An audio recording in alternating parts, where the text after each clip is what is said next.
नमस्कार। एक बात और, हमेशा किसी को भी अपना शत्रु बनाने से बचिए। शत्रुता का भाव हो सके तो बहुत कम से कम रखिए, ख़ास तौर से आसपास। दूर का शत्रु तो चल भी जाएगा अगर शत्रु भाव कोई रखता है। वैसे तो ना रखा जाए तो अच्छा है, क्योंकि सभी परमात्मा के बच्चे हैं। लेकिन फिर भी कभी कोई शत्रु भाव आ भी जाए तो कभी भी किसी से शत्रुता का भाव मत रखिए। इसका भी एक रीज़न है। अगर आप अपने आसपास शत्रुता का भाव रखते हैं, बहुत ज़्यादा शत्रुता का भाव रखते हैं, तो शत्रु आपके हृदय पर राज्य करने लगता है। देखा होगा आपने, अगर आपकी किसी से लड़ाई हो जाती है या आपका किसी से मनमुटाव हो जाता है या कोई बात हो जाती है, तो वो सारी व्यर्थ संकल्प आपके माइंड में चलने लगते हैं, उसी के प्रति चलेंगे। आपको बहुत, आप अपने आसपास जितने भी प्यार करने वाले लोग हैं, क्या आपके आसपास जितनी भी आपकी अच्छाई है, आपको जितना भी कुछ मिला हुआ है, आप वो सब भूल जाएंगे।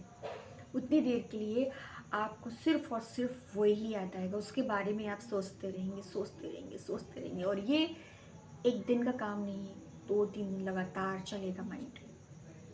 यानी कि आपने निगेटिविटी को अपने हृदय पर राज्य करने की इजाज़त दे दी, क्योंकि आपने अपने आप को बोल दिया ये मेरा शत्रु है। बचे इससे, क्योंकि आप जितना शत्रुता का भाव रखेंगे, आपके भीतर की शांति गायब हो जाएगी।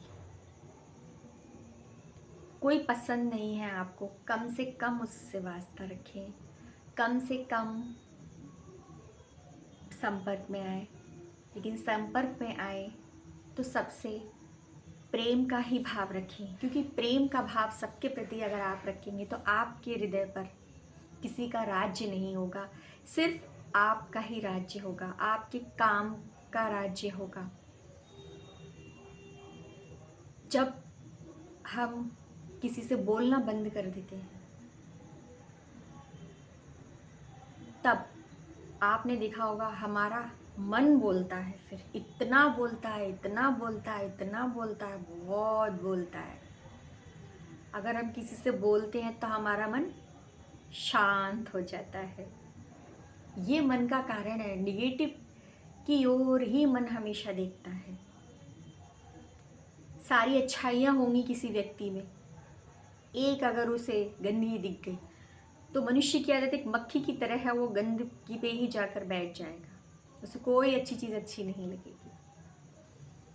तो हो सके तो खुद को ज़्यादा से ज़्यादा पॉजिटिव इन्फॉर्मेशंस दे करके रखें। अच्छाइयाँ बुराइयाँ सब में होती हैं। परफेक्ट इस दुनिया में कोई नहीं है, न आप, न मैं, न कोई। अपनी कमियां छुपाकर दूसरों की कमियां बताना, केवल ये एक गुण हो सकता है इंसान के अंदर, but the reality is that only perfect कोई भी नहीं।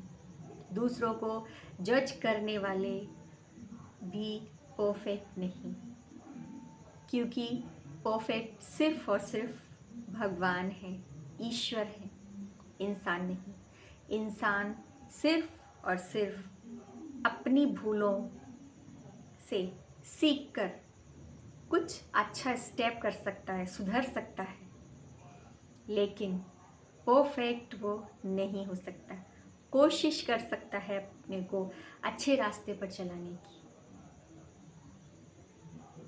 आज बहुत सारे लोग अपने जो जंगलों में चले गए हैं, तपस्या करने के लिए चले गए, वो यूं ही नहीं निकले हैं इतना पैसा छोड़कर। कुछ होगा, कुछ तो ऐसा होगा जो उन्हें महलों को छोड़कर लोग झोपड़ी में रहने वाले विद्वानों के दर्शन करने आते, उनके चरणों में पड़े रहते हैं, क्योंकि वहाँ किसी स्थिर मन वाले से, किसी ईश्वर के जुड़े, कोई ईश्वर से जुड़ा हुआ व्यक्ति रहता है। वहाँ एक झोपड़ी में रहता है ईश्वर से जुड़ा हुआ व्यक्ति।